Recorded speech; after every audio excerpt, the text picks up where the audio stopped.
ನನ್ ಮಗಳು ಕಣ್ಬಿಟ್ಲು. ನಂದ ನೋಡು, ನನ್ ಮಗಳು ಕಣ್ಬಿಟ್ಲು. ಇದು ನಿಜವಾಗ್ಲೂ ಪವಾಡನೇ ಆಗಿದೆ. ಇದು ಸತ್ಯನಾರಾಯಣ ಮತ್ತೆ ತಾಯಿ ಲಕ್ಷ್ಮೀ ಲೀಲೆನೇ ಇರ್ಬೇಕು. ನಂದ, ನನಗೆಷ್ಟು ಸಂತೋಷ ಆಗ್ತಾ ಇದೆ ಅಂತ ನನಗೆ ಹೇಳೋಕೆ ಆಗ್ತಾ ಇಲ್ಲ. ನನ್ನ ಜೀವನದಲ್ಲಿ ಇಷ್ಟೊಂದು ಸಂತೋಷ ಪಟ್ಟಿದ್ದು ನಾನು ಇದೇ ಮೊದಲು. ತಂದೆ ಆಗಿದ್ದಕ್ಕಿಂತ ಹೆಚ್ಚು ಸಂತೋಷ ಆಗ್ತಿದೆ. ಇವತ್ತು ನನ್ನ ಬದುಕಿನ ಅತ್ಯಂತ ಅಪೂರ್ವ ದಿನ. ಹೌದು ಗೆಳೆಯ, ನನಗೆ ಅರ್ಥ ಆಗ್ತಿದೆ. ಒಬ್ಬ ತಂದೆ ತಾಯಿಗೆ ಇದಕ್ಕೂ ಮಿಗಿಲಾದ ಆನಂದ ಬೇರೆ ಏನಿದೆ? ಅವ್ರಿಗೆ ಅವ್ರ ಮಗುವಿನ ಆರೋಗ್ಯ ಮುಖ್ಯ ಅಲ್ವಾ? ಭಗವಂತ ವಿಷ್ಣು ಮತ್ತೆ ದೇವಿ ಲಕ್ಷ್ಮಿ ನಮ್ಮೆಲ್ಲರ ಪ್ರಾರ್ಥನೆಯನ್ನ ಕೇಳಿಸ್ಕೊಂಡಿದ್ದಾರೆ.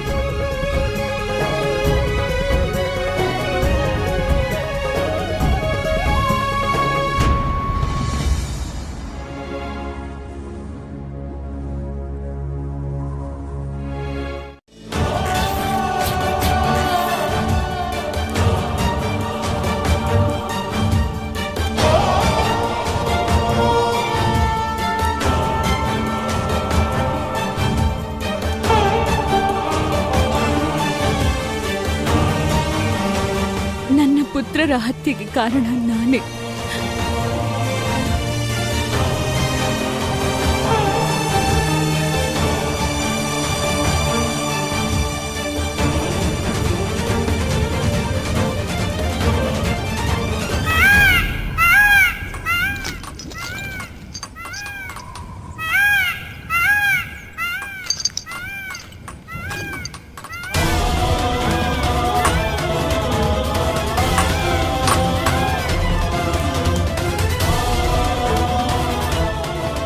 ದೇವಕಿ, ಭಕ್ತನು ತನ್ನ ಭಗವಂತನ ಸತ್ಯ ಸ್ವರೂಪದ ಹುಡುಕಾಟದಲ್ಲಿರುತ್ತಾನೆ. ಪಿತಾ ವೃಷಭಾನು ಹಲವು ಜನ್ಮಗಳಿಂದಲೇ ನನ್ನ ಭಕ್ತ. ಅದಕ್ಕೆ ಅವರಿಗೆ ಸತ್ಯ ತಿಳಿಯದಿದ್ದರೂ ಅದರ ಅರಿವಾಗುತ್ತಿದೆ. ನಾನು ಧನ್ಯ ವೃಷಭಾನುವನ್ನು ಪಿತನಾಗಿ ಪಡೆದುದಕ್ಕೆ.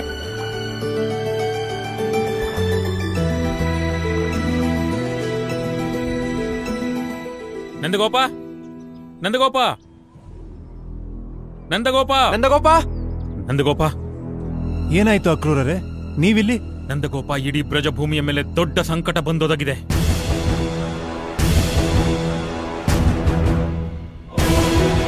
ನಂದರಾಣಿ, ನೀವು ಇಬ್ಬರೂ ಮಕ್ಕಳನ್ನು ಕರೆದುಕೊಂಡು ಒಳಗೆ ಹೋಗಿ.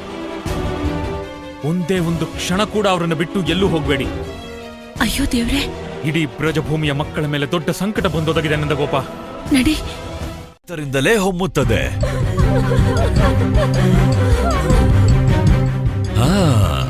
ಏಕೆಂದರೆ ಬೇರೆ ಸ್ವರಗಳೆಲ್ಲ ಅಭ್ಯಾಸದಿಂದ ಬರುತ್ತದೆ, ಆದರೆ ಅಳು ಮಾತ್ರ ಅನಾಯಾಸವಾಗಿ ಬರುತ್ತದೆ.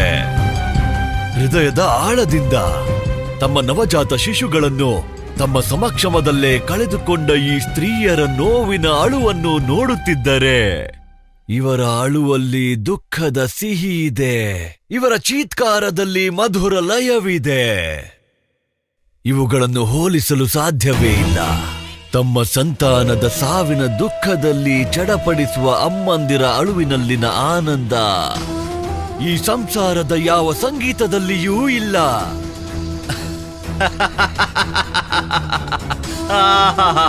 ಅತಿ ಸುಂದರ.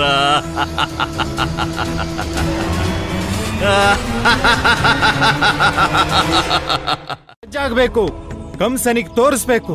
ಅವನೇನಾದ್ರೂ ನಮ್ಮ ಮಕ್ಕಳ ಮೇಲೆ ಕಣ್ಣು ಹಾಕಿದ್ರೆ ಅವನ್ ಕಣ್ಣನ್ನ ಕಿತ್ತು ಬಿಡ್ತೀವಿ ಅಂತ. ಇಲ್ಲ ವೃಷಭಾನು, ಯುದ್ಧಕ್ಕೆ ತಯಾರಿ ಮಾಡ್ಕೊಳ್ಳೋಷ್ಟು ಸಮಯ ನಮ್ಮ ಹತ್ರ ಈಗ ಎಲ್ಲಿದೆ ಹೇಳು? ಆದ್ರೆ ನಂದ, ವೃಷಭಾನು ಅವರೇ, ಮರೆಯಬೇಡಿ, ಕಂಸನ ಮೃತ್ಯುವಿಗೆ ಕಾರಣವಾಗುವ ಆ ಬಾಲಕ ಇಲ್ಲೇ ಎಲ್ಲೋ ಬೆಳೆಯುತ್ತಿದ್ದಾನೆ.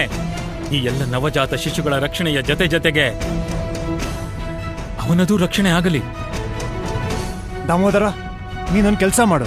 ಅವ್ರವ್ರ ಮಕ್ಕಳನ್ನ ಕರ್ಕೊಂಡು ಸುರಕ್ಷಿತವಾದ ಜಾಗಕ್ಕೆ ಹೋಗ್ಬೇಕು ಅಂತ ಹಳ್ಳಿಯವ್ರಿಗೆಲ್ಲ ವಿಷಯ ತಿಳಿಸು. ಅವ್ರು ಹೋಗ್ತಾ ಹೋಗ್ತಾ ಮುಂದಿನ ಹಳ್ಳಿಯವ್ರಿಗೂ ವಿಷಯ ತಿಳಿಸ್ಲಿ. ಪ್ರಜಭೂಮಿಯಲ್ಲಿ ಯಾವ ಮಗು ಕೂಡ ಸಾಯಬಾರ್ದು.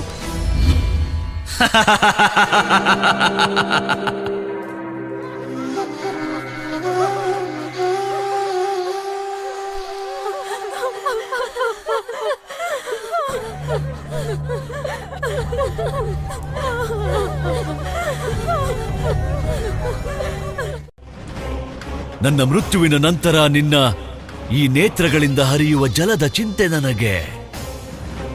ನಿನ್ನ ಈ ನೇತ್ರಗಳಿಂದ ನೀರು ಹರಿದರೆ ನನಗದು ಇಷ್ಟವಾಗದು. ಇದೆಲ್ಲ ನಿನ್ನ ಪ್ರಸನ್ನತೆಗಾಗಿಯೇ ನಡೆಯುತ್ತಿದೆ. ಹೀಗಾಗಿ ನಗು ನಗು ಪ್ರಾಪ್ತಿ, ನಗು. ನನ್ನ ನಿರ್ಣಯವನ್ನು ಸಂದೇಹಿಸುವವರಿಗೆ ದಂಡ ನೀಡುವುದು ನನ್ನ ಕ್ರಮ.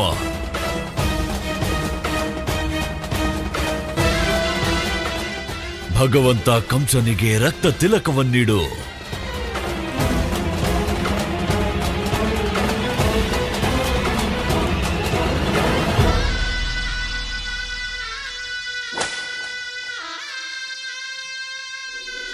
ಬಂದಿದ್ದಾನೆ ನಂದಗೋಪ.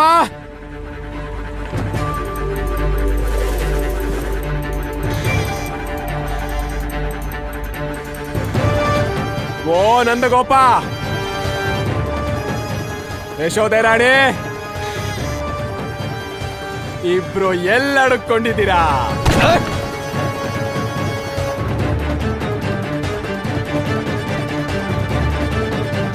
ನಂದಗೋಪ,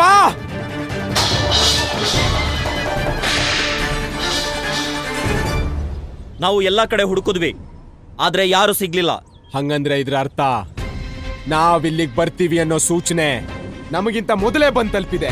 ನನಗ್ ಗೊತ್ತಾಗ್ದೇನೆ ಇರೋದೇನು ಅಂದ್ರೆ ಇಡೀ ಗೋಕುಲದ ಹೆಂಗಸರು ಮಕ್ಕಳು ಓಡ್ ಹೋಗಿ ಎಲ್ಲಿ ಅಡಗಿ ಕೂತಿದ್ದಾರೆ ಪತ್ತೆ ಮಾಡಿ. ಋಷಭಾನು ಬರ್ಬೋದು. ಬರೀ ಗಮನಿಸಿದ್ರೆ ಏನು ಉಪಯೋಗ? ಇಲ್ಲಿವರೆಗೂ ಆ ಪಾಪಿ ಕಂಸ ನಮ್ಮೆಲ್ರಿಗೂ ಸಾವಿನ ಭಯನೇ ತೋರಿಸ್ತಾ ಇದ್ದಾನೆ. ನಾವು ಸುಮ್ಮನೆ ಇದ್ವಿ, ಇನ್ಮೇಲೆ ಸುಮ್ಮನಿರೋದಕ್ಕಾಗಲ್ಲ. ನಮ್ಮ ಮಕ್ಕಳ ಜೀವಕ್ಕೆ ಕಂಟಕ ಆಗಿದ್ದಾನೆ. ಹೀಗೆ ಹೆದರ್ಕೊಂಡು ಮಕ್ಕಳನ್ನ ಬಚ್ಚಿಡೋ ಬದಲು ಕಂಸನ ದರ್ಬಾರಿಗೆ ಹೋಗಿ ನಾವು ಅವನಿಗೆ ಸವಾಲೆಸೆಯೋಣ. ಅವನಿಗೆ ಧೈರ್ಯ ಇದ್ರೆ ನಮ್ಮ ಮಕ್ಕಳನ್ನ ಒಂದು ಸಲ ಮುಟ್ಟಿ ನೋಡ್ಲಿ. ನಂದ, ಇವರು ನಮ್ಮ ಮಕ್ಕಳು. ಇವರ ಪ್ರಾಣವನ್ನು ಕಾಪಾಡೋದಕ್ಕೆ ನಮ್ಮ ಪ್ರಾಣವನ್ನು ಒತ್ತೆ ಇಡೋದು ನಮ್ಮ ಧರ್ಮ. ಗೆಳೆಯ, ತಂದೆ ತಾಯಿಯಂದಿರ ಅದೇ ಧರ್ಮನ ಪಾಲಿಸೋದಕ್ಕೆ ನಾವು ಈ ಮಕ್ಕಳನ್ನ ಸುರಕ್ಷಿತವಾದ ಜಾಗ ಕರ್ಕೊಂಡು ಹೋಗ್ತಿದ್ದೀವಿ. ಸ್ವಲ್ಪ ಯೋಚಿಸು, ನಮಗೇನಾದ್ರೂ ಆದ್ರೆ ಈ ಮಕ್ಕಳ ಗತಿ ಏನಾಗುತ್ತೆ? ನಾನು ನಿನಗೆ ಭರವಸೆ ಕೊಡ್ತೀನಿ, ನೋಡ್ತಿರು. ನಾವು ಕಂಸನನ್ನ ಎದುರಿಸೋ ಸ್ಥಿತಿಗೆ ತಲುಪಿದಾಗ ಅವತ್ತು ನಿನ್ನ ಕನಸು ಖಂಡಿತ ನನ್ಸಾಗತ್ತೆ. ನಮ್ಮ ಮಕ್ಳಿಗೆ ಏನು ಆಗಲ್ಲ ತಾನೆ? ಏನೂ ಆಗಲ್ಲ ಕೀರ್ತಿ. ಕಂಸ ದೇವಕಿ 8ನೇ ಮಗುನ ಹುಡುಕ್ತಿದ್ದಾನೆ. ದೇವಕಿ 8ನೇ ಮಗು ನಮ್ ಗೋಕುಲದಲ್ಲಿ ಹೇಗ್ ಸಿಗೋದಕ್ ಸಾಧ್ಯ? ನಂದಗೋಪ ನಮ್ ಕೆಲ್ಸನ ಹಗುರ ಮಾಡಿದಾನೆ. ಈಗ ಗೋಕುಲದ ಮಕ್ಕಳು ಎಲ್ಲ ಒಟ್ಟಿಗೆ ಸಾಯ್ತಾರೆ.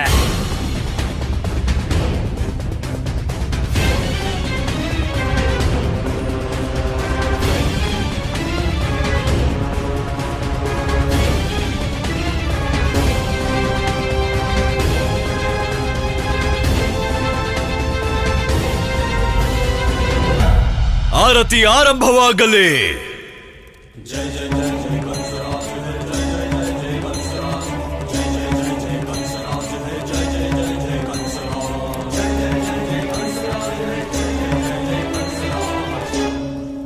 ಮಕ್ಕಳು ಇಲ್ಲ.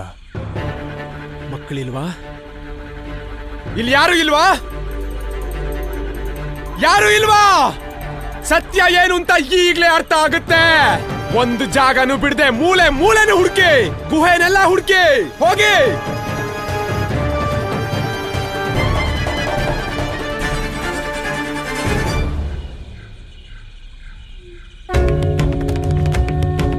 जय नीलकंठ जय त्रिपुरारी जय त्रिलोचना जय भयहारी जय ओंकार हे ओंकारेश्वर कोटि प्रणाम प्रभो परमेश्वर. ವಿಶ್ವನಾಥನಿಗೆ ಮಂಗಲಾರತಿ, ವಿಶ್ವನಾಥನಿಗೆ ಮಂಗಲಾರತಿ.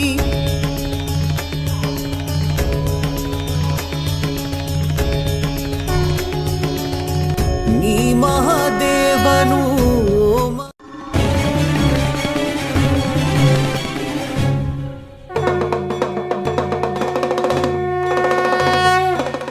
ಅದು ಹೇಗೆ ಸಾಧ್ಯ? ಹಕ್ಕಿಗಳಿಲ್ಲಿದ್ದ ಮೇಲೆ ಮೊಟ್ಟೆಗಳು ಇಲ್ಲೇ ಇರಲೇಬೇಕು. ಬ್ರಜಮಂಡಲದ ಎಲ್ಲಾ ಹೆಂಗಸರು ಇಲ್ಲೇ ಇದ್ದಾರೆ, ಅಮ್ಮಂದಿರು ಇಲ್ಲೇ ಇದ್ದಾರೆ. ಅಂದಮೇಲೆ ಮಕ್ಕಳು ಇಲ್ಲೇ ಇದ.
ನನ್ನ ಮಾಯೆಯಿಂದಲೂ ಏನೂ ಪರಿಣಾಮ ಆಗುತ್ತಿರಲಿಲ್ಲ. ದೇವಿ, ಒಳಿತು ಕೆಡುಕುಗಳೆಲ್ಲವೂ ಮನುಷ್ಯ ಕರ್ಮದ ಮೇಲೆಯೇ ನಿರ್ಧಾರವಾಗುತ್ತದೆ. ಅದಕ್ಕೆ ನೀನು ಪ್ರತಿ ಬಾರಿ ನನ್ನಲ್ಲಿ ಪ್ರಶ್ನೆ ಕೇಳುವಾಗಲೂ ನಾನು ಯಾವಾಗಲೂ ಪ್ರತೀಕ್ಷೆ ಮಾಡು ಎಂದು ಉತ್ತರಿಸುತ್ತೇನೆ. ಇದಕ್ಕೆಲ್ಲ ಒಂದೇ ಒಂದು ಕಾರಣವಿದೆ. ಎಲ್ಲಿಯವರೆಗೆ ಕಾರ್ಯವಾಗದೋ ಅಲ್ಲಿಯವರೆಗೆ ನನ್ನ ಮಾಯೆ ಫಲಿಸುವುದಿಲ್ಲ. ಹೀಗಾಗಿ ನಾನು ಕೂಡ ಕಾರ್ಯದ ಆರಂಭಕ್ಕಾಗಿ ಕಾಯುತ್ತಿರುತ್ತೇನೆ. ನೀವು ನಿಮ್ಮ ಮಾಯೆ ಹಾಗೂ ಕರ್ಮದಿಂದ ಸದಾ ನನ್ನನ್ನು ಗೆಲ್ಲುತ್ತೀರಿ ಪ್ರಭು. ದೇವಿ, ನನಗೆ ತಿಳಿದಿರುವುದು ಒಂದೇ, ಕರ್ಮ ಸದಾಕಾಲ ಗೆಲ್ಲುತ್ತದೆ. ಏಕೆಂದರೆ ಕರ್ಮವಿಲ್ಲದೆ ಯಾವುದೇ ಫಲವಿಲ್ಲ, ಯಾವುದೇ ಭಾಗ್ಯವಿಲ್ಲ, ಹಾಗೂ ಯಾವುದೇ ಮಾಯೆ ಇಲ್ಲ. ಶಿಶುಗಳನ್ನು ಹತ್ಯೆಗೈದನು. ನಾನು ಅವರನ್ನು ಅದೇ ರೀತಿಯಲ್ಲಿ ಕೊಲ್ಲಬೇಕೆಂದು ಕರೆಯಿರಿ ಅವರನ್ನು. ಇದೇನು ಮಾಡುತ್ತಿರುವೆ ದೇವಕಿ? ಸಮಾಧಾನ ಮಾಡಿಕೋ ದೇವಕಿ. ಹೀಗೆ ನಾವು ಸೋಲನ್ನೊಪ್ಪಿಕೊಂಡರೆ ಯಾವ ಲಾಭವೂ ಇಲ್ಲ. ವಿಶ್ವಾಸವಿರಲಿ, ಸರಿಯಾದ ಸಮಯ ಬಂದಾಗ ಎಲ್ಲವೂ ಸರಿಯೇ ಆಗುವುದು ದೇವಕಿ. ಏನು ಸರಿ ಹೋಗುವುದಿಲ್ಲ ಮಹಾರಾಜ, ಏನು ಸರಿ ಹೋಗುವುದಿಲ್ಲ.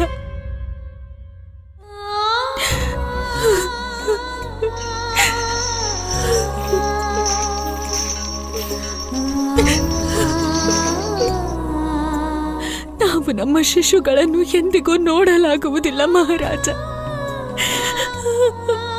ಎಂದಿಗೂ ನೋಡಲಾಗುವುದಿಲ್ಲ.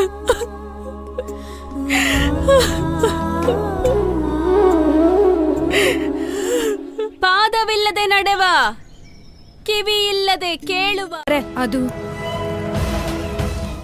ಅದು ನನ್ನದೇ ತಪ್ಪು. ಭಗವಂತ ಕಂಸ, ಒಂದು ಅವಕಾಶ, ನನ್ನ ತಪ್ಪನ್ನು ಸರಿಪಡಿಸುವ ಒಂದು ಅವಕಾಶ ಕೊಡಿ. ಹಾಗೆ ಆಗಲಿ. ಆದರೆ ನೆನಪಿರಲಿ, ಈ ಬಾರಿ ನಿನ್ನಿಂದ ತಪ್ಪು ನಡೆದರೆ ಈ ಕಂಸ ಪಶ್ಚಾತ್ತಾಪದ ಅವಕಾಶ ನೀಡುವುದಿಲ್ಲ. ಪರಮಯೋಧನು ಶಕ್ತಿವಂತನು, ಧರಣಿಯಂಬರ ನಡುಗೆ ಥರ ಥರ ಸುರರ ಹೃದಯಗಳು ಥರ ಹುಟ್ಟಿ ಮೊರೆಯುವ ಕಡಲಿನ. ಭಗವಂತ ಕಂಸ, ದೇವಕಿಯ ಅಷ್ಟಮ ಸಂತಾನ. ಈ ಪ್ರಪಂಚದಲ್ಲಿ ಎಲ್ಲೇ ಅಡಗಿದ್ದರೂ ಅದರ ಮೃತ್ಯು ನನ್ನ ಕೈಯಿಂದಲೇ ನಡೆಯುವುದು. ಇದು ಪೂತನಿಯ ಶಪಥ.